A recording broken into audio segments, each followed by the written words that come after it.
Hello friends, welcome to my YouTube channel. So today in this video I am going to show you how to block pop-ups ads in Samsung internet.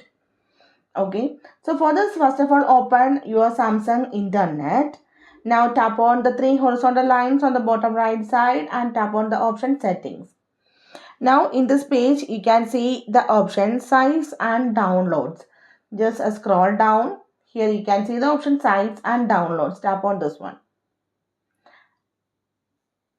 Then here you can see the option site permissions. Okay, tap on cookies and you need to block all cookies.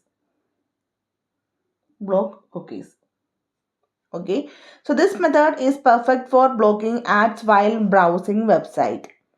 It preventing annoying pop-ups and redirect without extra applications.